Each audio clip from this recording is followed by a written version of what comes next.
இருக்கக்கூடிய சமூகத்தை உற்று பார்க்கிறார்.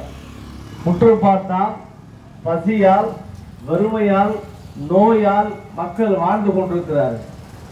இப்படி வாழ்ந்து கொண்டிருக்கக்கூடிய மக்களை சன்மார்க்க வழியிலே அவர்களை அடைவிக்க வேண்டும் என்கிற அதற்காகத்தான் தான் அவதாரம் செய்திருக்கிறோம் என்கிற அந்த நிலையை உணர்கிறார். வள்ளலார் வீட்டுக்கு ஒரு சிவனடியார் வருகிறார்.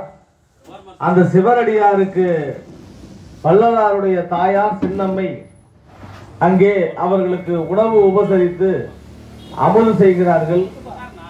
அப்போது உங்களுக்கு சிவா ஆனந்த அமுதமுள்ள ஒரு குழந்தை பிறப்பான் என்று சொல்ல வள்ளலார் அவதாரம் செய்கிறார். எல்லாரும் குழந்தை இன்னும் கோயிலுக்கு போவாங்க. வள்ளலார் அழைத்து கொண்டு சிதம்பரம் கோயிலுக்கு போறாங்க.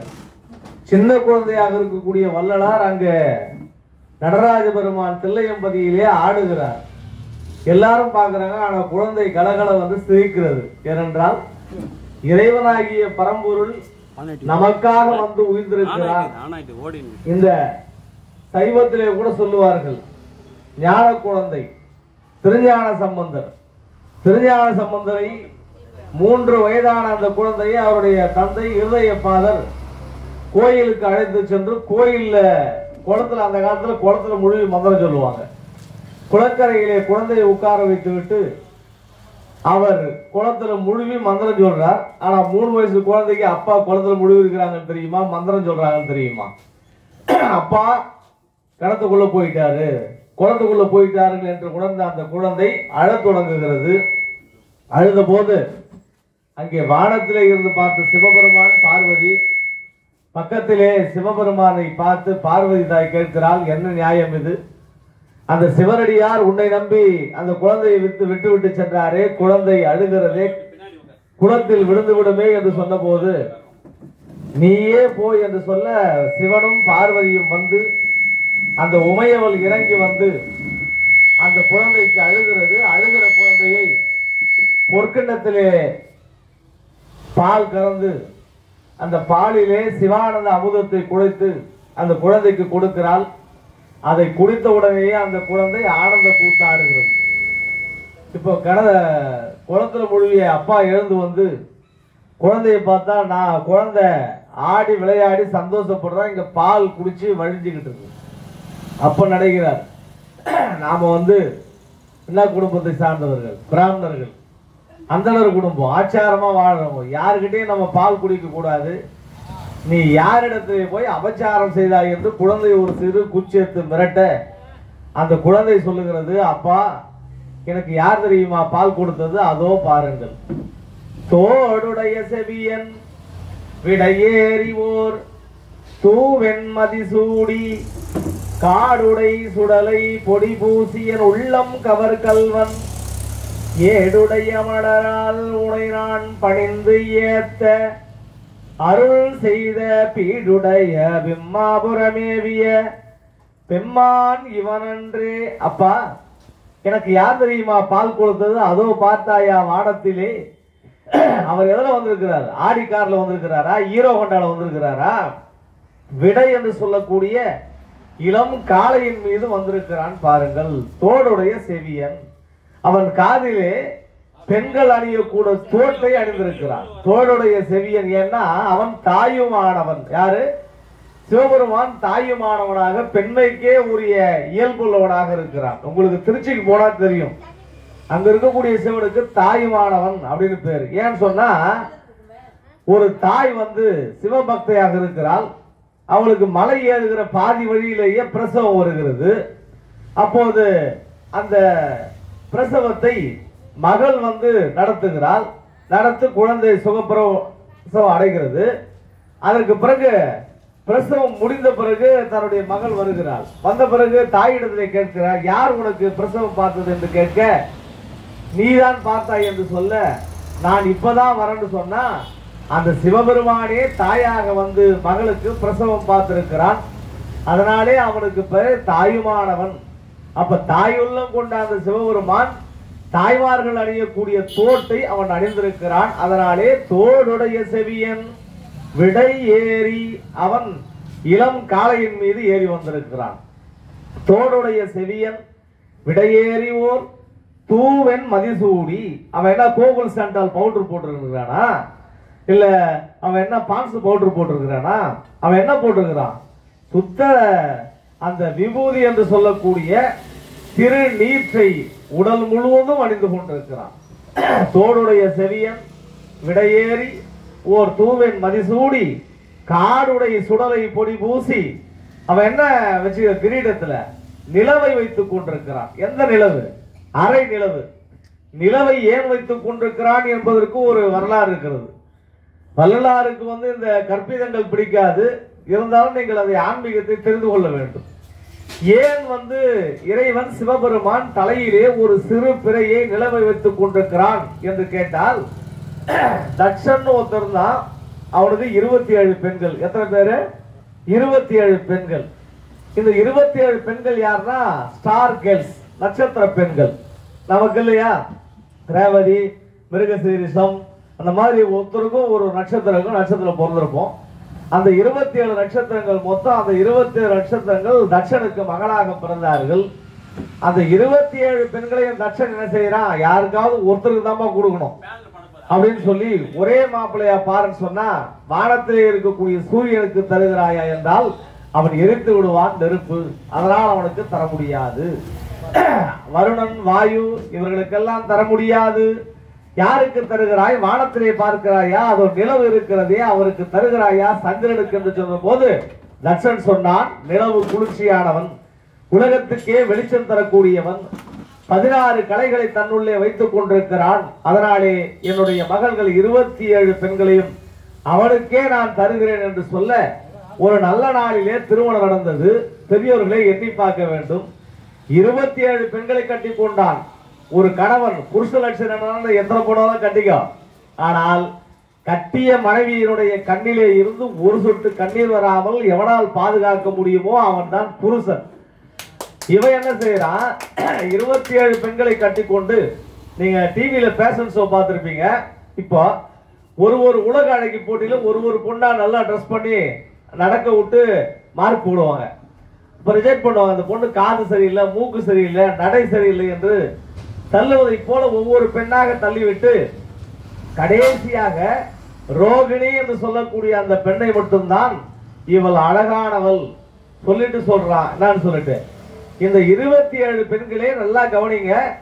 நீங்க 27 பெண்கள் அக்கா தங்கச்சிங்க இருக்கிறீங்க. இதுல ரோகிணி என்கிற பெண் மட்டும்தான் எனக்கு பிடிக்கிறது. அவள் தான் எனக்கு ஆசை நாயகி.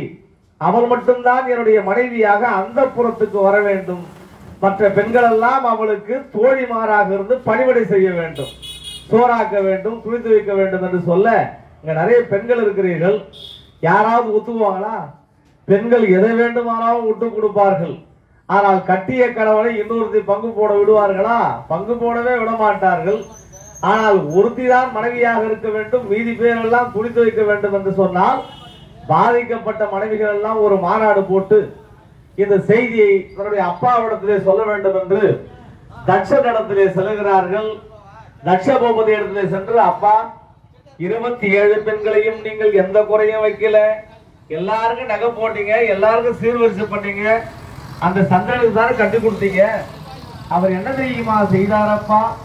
எங்களுடைய தங்கையாக இருக்கக்கூடிய ரோகிணியை மட்டும் அந்த புறத்துக்கு அழைத்துக் கொள்ளுகிறார், எங்களை எல்லாம் வேலைக்காரியாக வைத்திருக்கிறார் அப்பா என்று சொல்ல, கோபம் கொண்ட தட்சன் என்ன செய்தான்? கொடியவனே, வானத்திலே மிக உயரமாக இருக்கிறேன் என்கிற ஆணவமா, உன்னுடைய 16 கலைகள் இருக்கிறது என்கிற எண்ணமா, இதோ உன்னுடைய ஒவ்வொரு கலையாக குறைந்து நிலவே, சந்திரனே, நீ சாக வேண்டும், மரணம் அடைய வேண்டும் என்று சாபம் கொடுக்கிறான். அப்படி என்ன கொடுக்கிறான்? சாபம் கொடுக்கிறான். சாபம் கொடுத்த உடனேயே ஒரு கலையாக குறைந்து இப்போது அந்த நிலவு 3ஆம் பிறையாக மாறிவிட்டது. என்ன ஆயிடுச்சு? 3ஆம் பிறையாக மாறி இன்னும் 3 நாளிலே அந்த நிலவு செத்துவிடும். அதனால அவன் என்ன பண்றான்? தனக்கு ஏற்பட்ட இந்த சாபத்தை நீக்குவதற்காக நாம் யாரையெல்லாம் தேட வேண்டும் என்று ஞானிகளிடத்திலே கேட்கிறான். ஞானிகள் சொல்லுகிறார்கள், உன்னை படைத்தவன் பிரம்மா.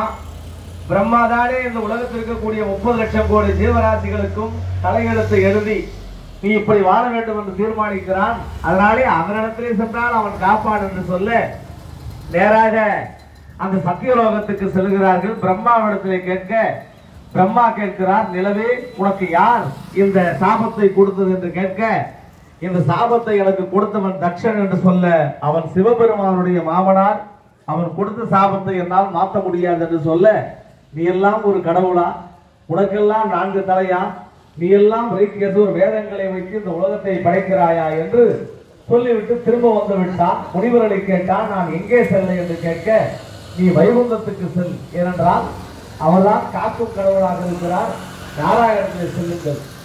நாராயணா என்னும் பாராயணம் நலம் யாவும் தருகின்ற தேவாமிர்தம், தேவாமிர்தம் கோவிந்த நாம சங்கீர்த்தனம் குடிகொண்ட நெஞ்சம்தான் பெருமாலயம்.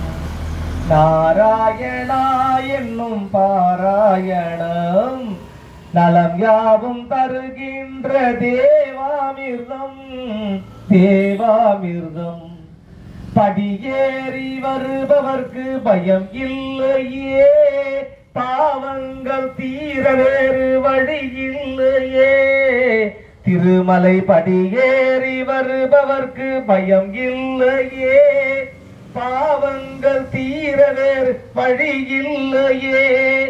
துணையாவதவன் சங்கு சக்ராயுதம், துணையாவதவன் சங்கு சக்ராயுதம் தொழுவோர்க்கு அருள்கின்ற திருவேங்கடம், திருவேங்கடம் நாராயணா என்னும் பாராயணம் நலம் யாவும் தருகின்ற தேவாமிர்தம், தேவாமிர்தம் சித்தி அளித்தொரு முக்தி கொடுத்திட சக்தி படைத்த மலை, சித்தி அளித்தொரு முக்தி கொடுத்திட சக்தி படைத்த மலை.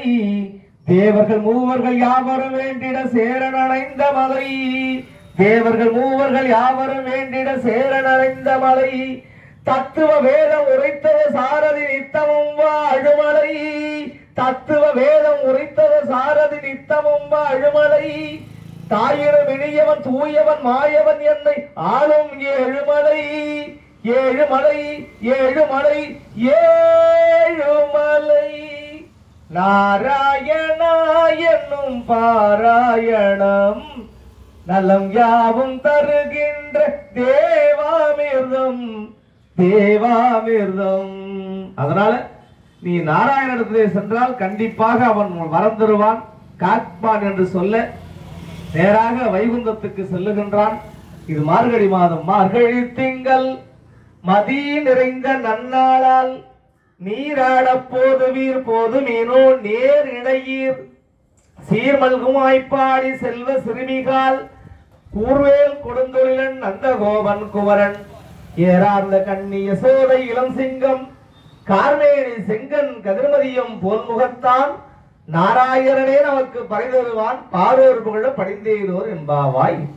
மார்கழி மாதம் மாதங்களிலே நான் மார்கழியாக இருக்கிறேன், பீடை மாதம் அல்ல, இது பீடு உடைய மாதம்.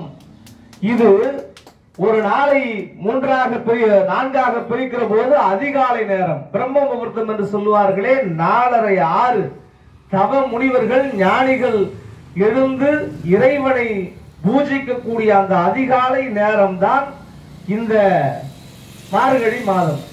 இந்த மாதத்திலே அதிகாலையிலே இருந்து நாம் என்ன நினைக்கிறோமோ என்ன கேட்கிறோமோ அதை இறைவன் அதிகாலையிலே இருந்து நமக்கு அருளக்கூடிய அற்புதமான மாதம். இந்த மாதத்திலே பெண்களே, ஆயர்பாடியில் இருக்கக்கூடிய பெண்களே, நீங்கள் ஏன் தூங்கிக் கொண்டிருக்கிறீர்கள்? எழுந்திருங்கள். நமக்கு வரம் தருவதற்காக நாராயணன் காத்து கொண்டிருக்கிறான், சங்கு சக்கரத்தோடு இருக்கிறான். வாருங்கள், அவரிடத்திலே போய் வரம் கேட்கலாம், பாவை நோன்பு நோட்கலாம் என்று தூங்குகிற பெண்களை எல்லாம் உங்களை போல பெண்ணாக பிறந்த ஆண்டாள் தட்டி எழுப்பி ஆன்மீகத்திற்கு போதித்தாள். நீங்க அதுல சிந்திச்சு பாத்தீங்கன்னா வள்ளலாருடைய கருத்து அங்க வரும். ஏன்னா வள்ளலார் என்ன சொன்னாரு? ஜாதி மதம் எதுவும் இல்லை, இறைவனை அடைய முடியும் என்கிற பொது கருத்தை வைக்கிற போது இந்த அம்மா ஆண்டாள் பிறந்தது அந்தனர் குடும்பம், பெரிய ஆழ்வாருடைய மகளாக